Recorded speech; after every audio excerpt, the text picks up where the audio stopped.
RSS ദേശീയ വിദ്യാഭ്യാസ ഉച്ചകോടിയിൽ പങ്കെടുത്ത് കേരളത്തിലെ 4 വിസിമാർ. കേരള സർവകലാശാല കണ്ണൂർ കാലിക്കറ്റ് കുഫോസ് വിസിമാരാണ് പങ്കെടുത്തത്. വിദ്യാഭ്യാസത്തിലൂടെ വികസിത ഭാരതം ചർച്ചയിലാണ് വിസിമാർ പങ്കെടുക്കുന്നത്.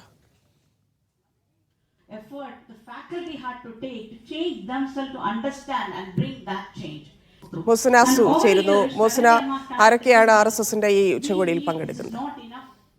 ധന്യ, ഇന്നും നാളെയുമായി നടക്കുന്ന ഈ സൂചിപ്പിച്ചതുപോലെ തന്നെ RSS ദേശീയ വിദ്യാഭ്യാസ സമ്മേളനത്തിലാണ് കൊച്ചി അമൃത ഇൻസ്റ്റിറ്റ്യൂട്ടിൽ നടക്കുന്ന പരിപാടിയിലാണ് കേരളത്തിൽ നിന്നുള്ള 4 വിസിമാർ പങ്കെടുക്കുന്നത്.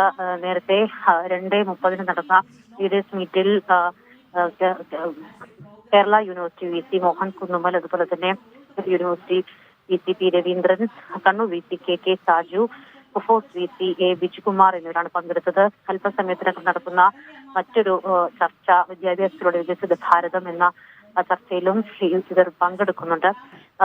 വലിയ രീതിയിൽ ഈ സർവകലാശാലയുമായി ബന്ധപ്പെട്ട വിഷയത്തിൽ രാഷ്ട്രീയപരമായ ചർച്ചകളൊക്കെ തന്നെ ഉയർന്നു നിൽക്കുന്ന ഒരു സാഹചര്യത്തിലാണ് ഇത്തരത്തിൽ കേരളത്തിൽ നിന്നുള്ള 4 വിസിമാർ സംഘടിപ്പിക്കുന്ന ദേശീയ വിദ്യാഭ്യാസ സമ്മേളനത്തിൽ പങ്കെടുക്കുന്നു എന്നുള്ളതാണ് ഏറെ ശ്രദ്ധേയമായത്. ഗവർണർ രാജേന്ദ്ര അർലേക്കറും പങ്കെടുക്കുന്നത് കൊണ്ട് മേധാവി മോഹൻ ഭാഗവത് ഉൾപ്പെടെ പങ്കെടുക്കുന്ന ഒരു വലിയ പരിപാടിയാണ് ഇവിടെ നടക്കുന്നത്. സമ്മേളനത്തിന്റെ മറവിൽ വിദ്യാഭ്യാസത്തെ കാവ്യവൽക്കരിക്കാൻ ശ്രമമെന്ന് CPM ഉൾപ്പെടെ വിമർശനം ഉന്നയിക്കുന്ന ഒരു സാഹചര്യം കൂടിയാണ്. നേരത്തെ ഈ വിസിമാർ, കേരളത്തിലെ വിസിമാർ ഈ പരിപാടിയിൽ പങ്കെടുക്കുന്നത് വലിയ രീതിയിൽ യൂത്ത് കോൺഗ്രസ് ഉൾപ്പെടെ വിമർശിച്ചിരുന്നു. ഇതാണെങ്കിലും നിലവിൽ CPMന്റെ വിമർശനം ഉൾപ്പെടെ വരുന്ന സാഹചര്യത്തിൽ ഇപ്പോൾ കേരളത്തിൽ നിന്നുള്ള 4 വിസിമാർ പങ്കെടുക്കുന്നു എന്നുള്ളത് ഏറെ ശ്രദ്ധേയമാണ്. ധന്യ. ശരി മോസന.